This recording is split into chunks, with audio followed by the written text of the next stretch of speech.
Okay, today's class is listing presentation, but this is the second of the class. The first one was pretty basic. This one is a little more detail.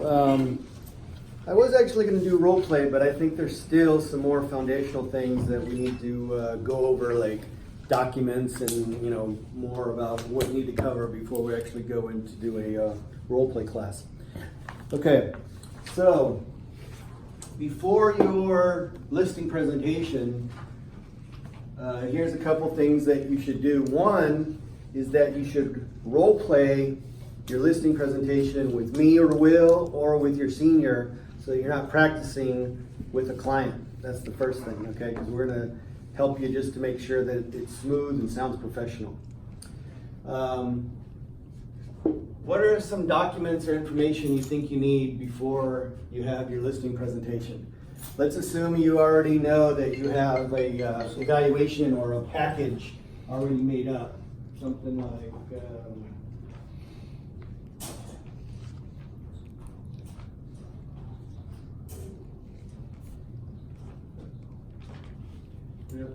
still the marketing package ahead, but you know what a marketing package is. It's basically like a CMA that has the comps, all the stuff about peak and all that. Okay, let's say you already get that, but you have to give Will some information, or you have to actually have some information to do one of those evaluations. So what kind of things do you think you need? Let's say for a regular retail shopping center or an apartment building, what kind of information do you need to be able to do some good comps and to put a package together? Like income and income and expenses, the rent rolls. Yeah, okay. Now, there are times that getting the lease is not that easy, okay? Some people, could be 20-year-old lease, it could be in a safe, it could be with the business manager, property manager. So I wanted to talk to you guys about something else that gives you all that same info that you guys may or may not be familiar with. It's called the lease abstract, okay? And this is an actual one from one of my old properties. So you guys are not allowed to contact any of these people or this is, I just didn't want to black out a bunch of stuff. I wanted you to kind of see what it really was. But this is a real lease abstract from a real property in West Hollywood that I managed for it's a foreign multinational company, but they paid really good money for like 5 years.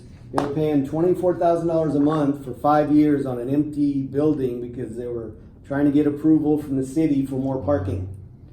So sometimes, if they would have like looked into this more, they would have like known that they're not going to be able to open their retail store because it was a former house that's now right on, it's like a block or two from Beverly Hills. So it's like, much cheaper than Beverly Hills, but still very expensive. Great neighborhood, but parking is tight. It used to be like a home. It's got space for like maybe 4 or 5 spots, and they need like, double that to get zoned for the amount of square footage they have. So, So they like bought this property, got it all ready and they such. did a long-term lease. Okay.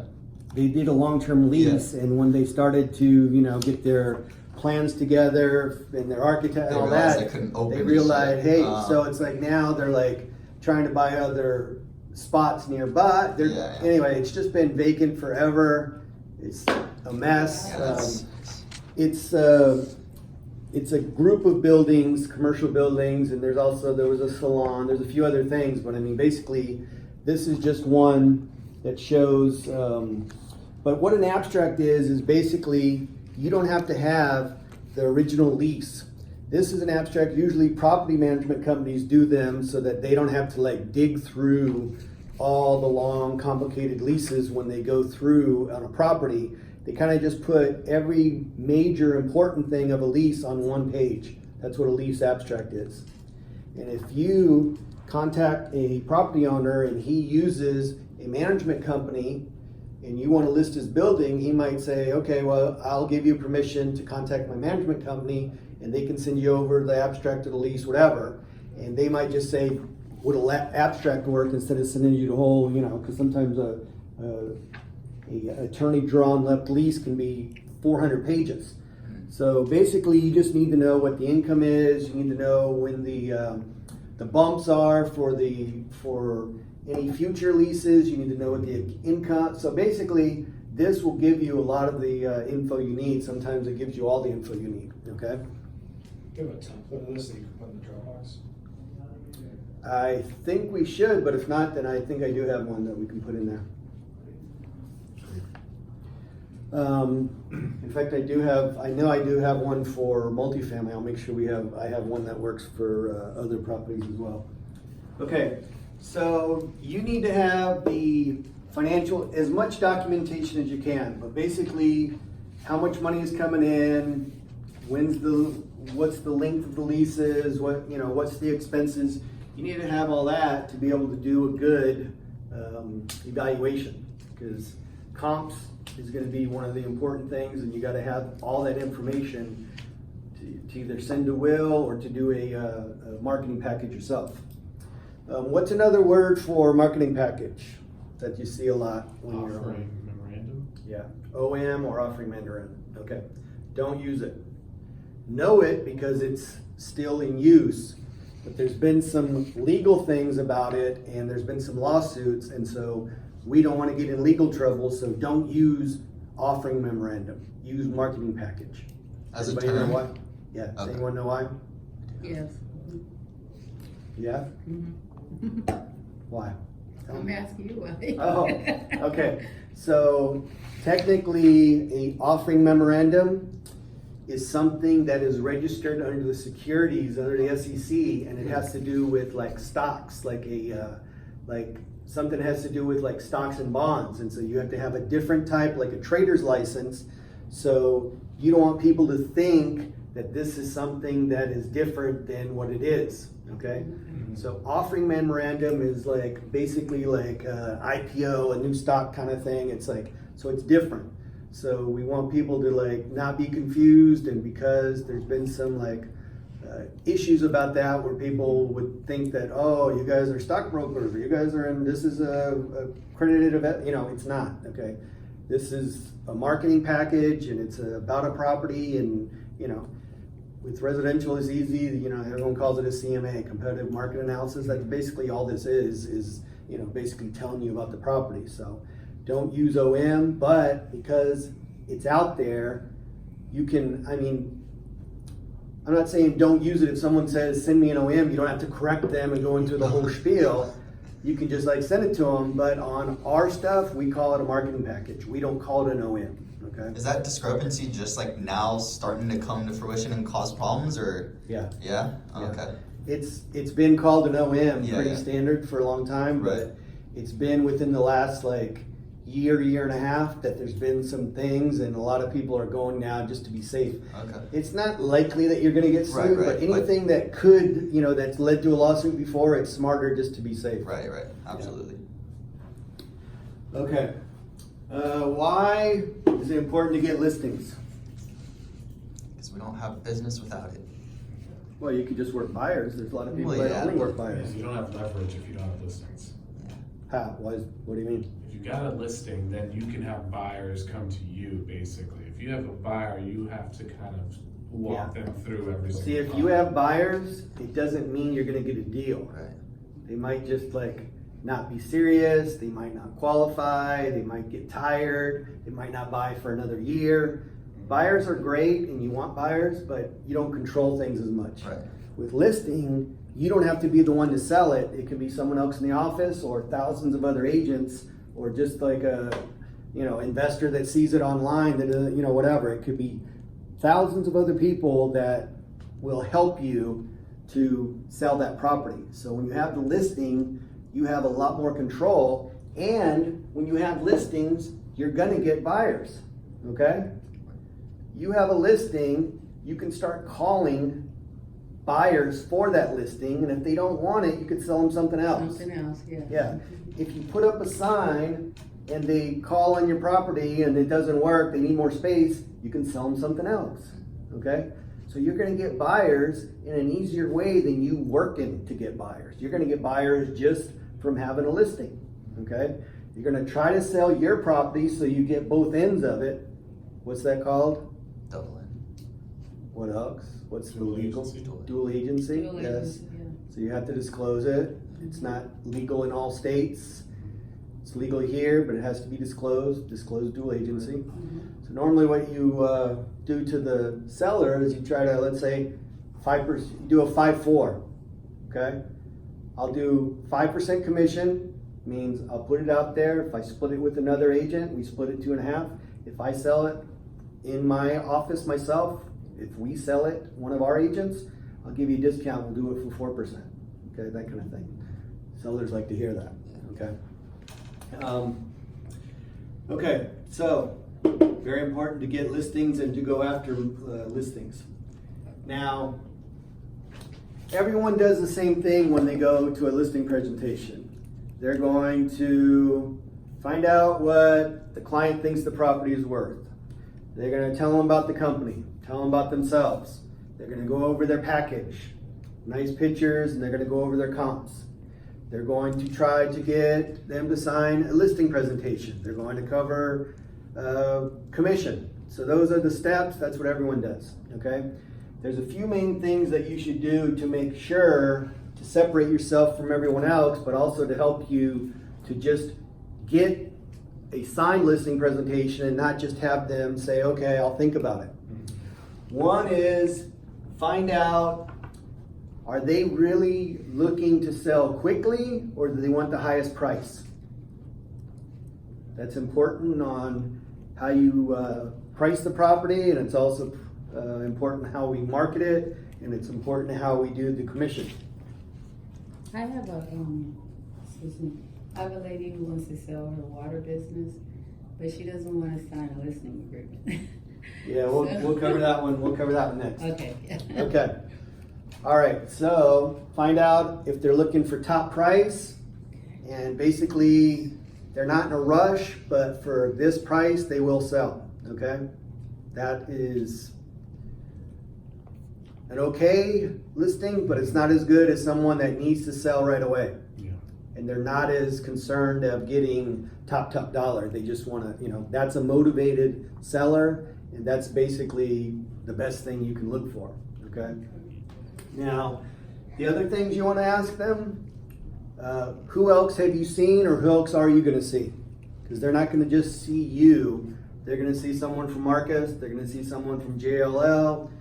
That's why you don't just casually go through the marketing package, okay, the evaluation. You want to focus on the important things, like especially if they tell you that, if they're dealing with some, small mom and pop broker, it's not as big a deal. Just telling them, showing them that we own escrow, we have, but when you're going up against Marcus and JLL, they're going to talk about how they have thousands of agents and they have all these, so they're going to use their size. So you have to use the fact that we're not some little mom and pop, that we build $200 million properties. We've been here 20 years. Black Widow. I saved everyone's life. Thank you. Jeez. Okay. At least she didn't scream like my 7-year-old does. Still early. Yes. So anyway, you need to use our size and use the fact that, yeah, we know you probably have a relationship with your local bank, but we have a great commercial lender. We can, at least compare sizes, prices for you and rates. If you give 48-hour notice, our insurance company will be able to give you, not give a business card to an insurance company, but we'll be able to give them a quote on the building that you're going to, okay? To say, I don't know what you're paying now, but here's a quote through our insurance company, okay? So, we give a $300 discount off our escrow down to, like $500 for escrow and down to like $500 for 1031. So tell them you get almost half off by using our 1031 exchange company. So, if a 1031's involved, we have it, and we're going to give you a discount, because if if you use multiple of our entities, we're not gonna nickel and dime you, we're gonna give you a discount for that, okay? So those are all things that you wanna build value and build credibility, especially if you're new, okay? So those are all things that you wanna do methodically, because you're sitting in front of a business person, okay? The only two things they're gonna care about are you gonna be able to make money, and are you gonna be able to get the job done, okay? So you need to convince them that because everyone's gonna talk about LoopNet, CoStar, their websites, okay? So a lot of the tools are the same. It's gonna be more about your confidence and your belief. Just that's why you gotta role play this and practice it beforehand. And the first few you go on, bring me, bring Will, bring your senior, and you can also bring someone from the other entities, especially like, the person has a strip center or a multifamily building that you want to talk to them about property management. Remember, you get a percentage of that, but you don't want to be pitching property management because you don't know anything about it. Or bring myself or bring Gigi, his wife, and She's great. our property manager upstairs is his wife. Yeah, it is. So anyway, so that's what you're gonna do, and that's gonna bring extra credibility to you, because then we can pitch that not only can we sell your property, we can lease up the vacant space, and we can manage it for you. And then after 4 or 5 years, if they want to sell it, the sale would go back to you, and you're gonna get a percentage when they first sign their management agreement, and every month that they are managed under us, we're gonna give you guys some money. Okay? So. Good stuff. All right. Now, what we want is a signed listing contract. For how long do we want it for? Forever. Long as possible. 3 months. I think it's usually standard. About 3 months, right? 9 months? That's for a I year. think mine is like 9 months. Nice. Someone said forever. Is that legal? No. Has to have a end date, right? Okay. Okay, but let's just think about that, because of course people are gonna try to get you to do as short a term as possible, but is that realistic in commercial? You gotta explain to them that it's a longer lead time, we gotta be able to get it into the web, so it's like, if they want you to do 60 to 90 days, it's like, what's the point? Unless it's 60 to 90 days with an option for another 60 to 90 if they like the progress. But it's like, basically if it's just 60 or 90, it's like, it's almost not worth it unless it's like prime property, prime location. Because I already told you that I don't mind taking something that's a little overpriced or a little bit wonky if it's a great location, because your sign up on Ventura Boulevard is going to get you other business. Okay? So in 90 days, you might get at least a buyer or two out of that. And if they're crazy and want to, don't think that don't think that if you think you had enough time, but they don't, whatever, it doesn't matter. If you have your sign up for 60, 90 days, it still might be worth it. Right, It doesn't right. matter. Okay? But in reality, you want a signed listing contract. You want it to be for 6 months, if, ideal. Once you go to a year, you're almost admitting that it's going to be, tough, but it's like, you at least want 6 months, okay? But I mean, a year on some properties, like if they're not in a big hurry, yeah, shoot for a year, okay? But if it's priced right, you might be able to get something cooking within 6 months, at least, on most properties. Okay, back to my question. Yeah, or if they won't sign a listing contract, then you talk to them about what's called pocket listing or off-market listing.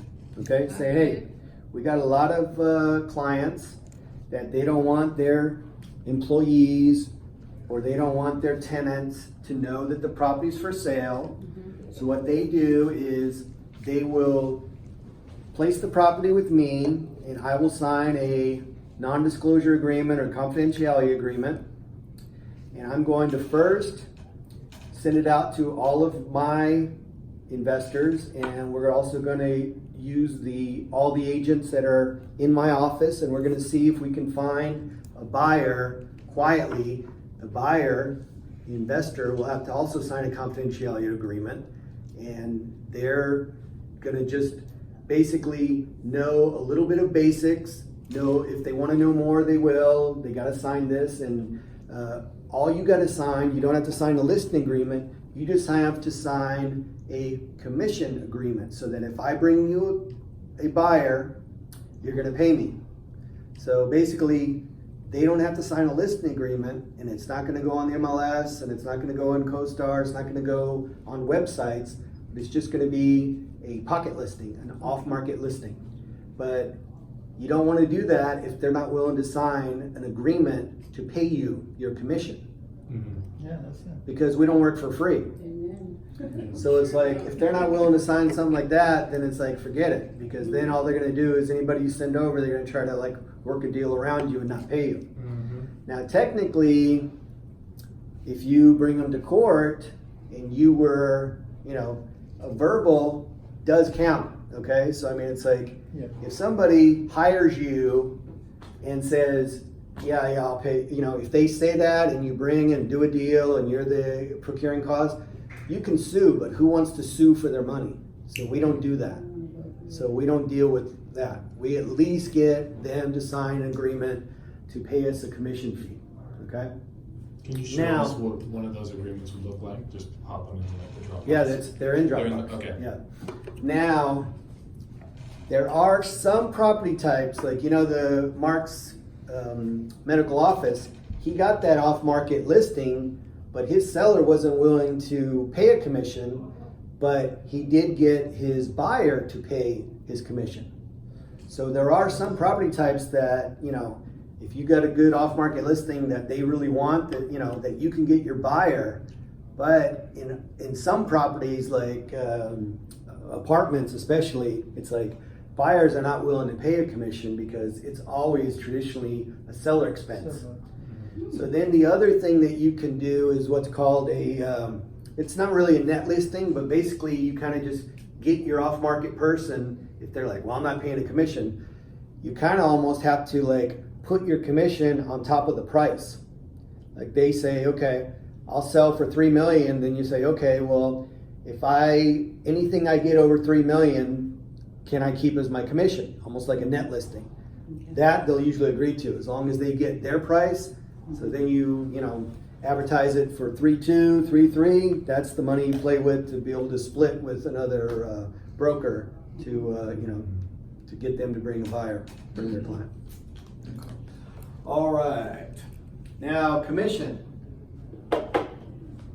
What's the standard commission that is in the?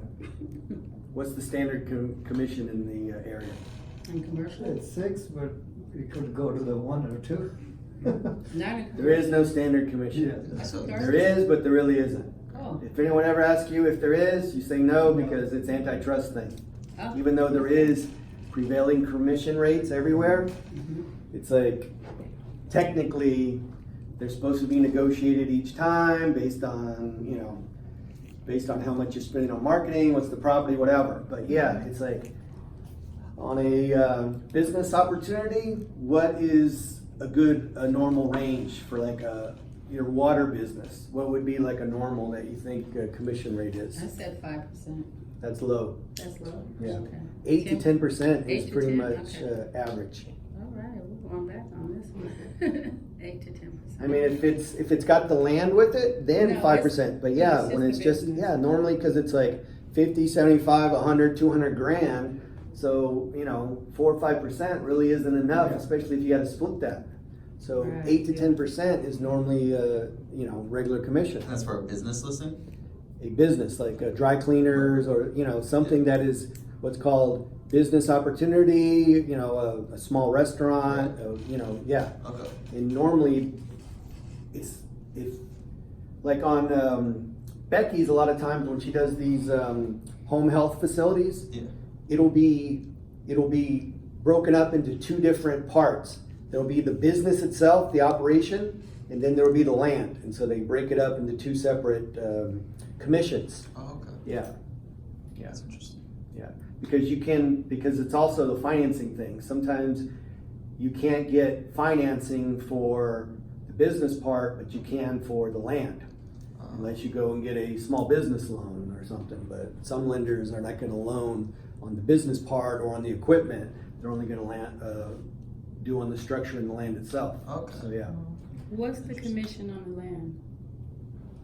Well, that's next. Oh, okay. So it depends. Is it a $1 million or is it a 50 million? Okay.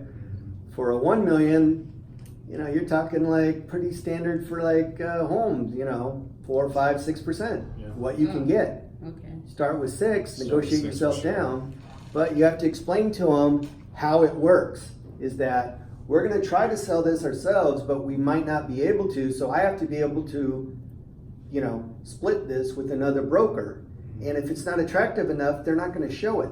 And how much that I can afford to advertise depends on what the commission is. So you give me a decent commission, I can afford to advertise more. Okay, so you have to explain how all that works, because sometimes they don't know. They just want to like, I just want a real, you know, I just want a cheap commission. Okay, well, you have a $1 million property here, and here is what's on CoStar or on MLS, and everyone else, it's a 2.5%, 3% co-op. Okay, so you want me to do it where yours is going to be 1, 1.5 because you want to do a 3% commission. No one's going to come show your property. They're going to show everything around your property, but it's not going to be shown. And what leads to a contract is the number of showings.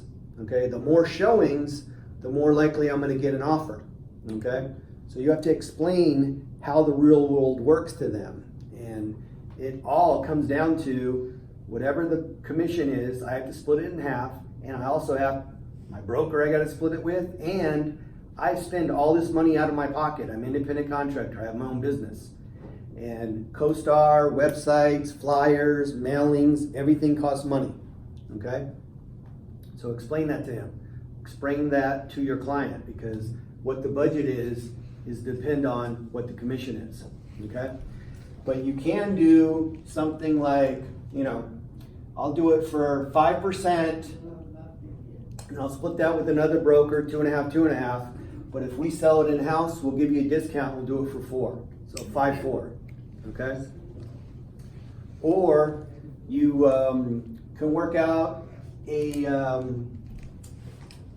there is another option that I've done to actually win commissions, where I'll go in and say, okay, it's 5%, but I'm going to only take 2, and I'm going to put it for 3 for the other brokers to make it more attractive, because this would make it the highest commission for anything else in this area. Okay, so I've done that because I don't mind losing 1%, because then I'm not going to spend as much on marketing, because I'm going to make the other brokers sell it for me. So I don't tell my client that, but that's Yeah. how That's how it works. yeah. So anyway, so you can use commissions as a way to close a deal, but if it gets too low, you pretty much, once it gets down to, you know, 3 or less, you better have a $20 million building on the line. Okay. And you also can get away by saying, you know, I really need to run this by my broker, because this is like, because you can have an office minimum and an office commission. You Okay. just can't have a standard or a city commission. That's an antitrust violation. But we can say, you know, anything below 2, unless it's like a $10 million building, you need to get approval for that. So, What if it's out of state? same Doesn't deal. matter. Okay. Yeah. The only thing you should add to that is that in these percentages, we have to pay an out-of-state broker now. Unless it's Nevada, Georgia, Florida, where we also are licensed, then it's the same. But if it's like Texas. Illinois, Texas, we're gonna have to pay an out-of-state broker. That's gonna be usually like 1% of the sale price. So it could be, you know, usually $1,500, $2,500, $4,000. But only on states that don't have reciprocals or No, don't allow it. no. Why would you have to get an outside broker if the state allows you to do business in their state? What state does that? On that list that you sent out, a lot of states do. as long as you don't go into the state to do the business. No, I think any out-of-state deal, we're gonna use a broker of record for that state, But why? because that's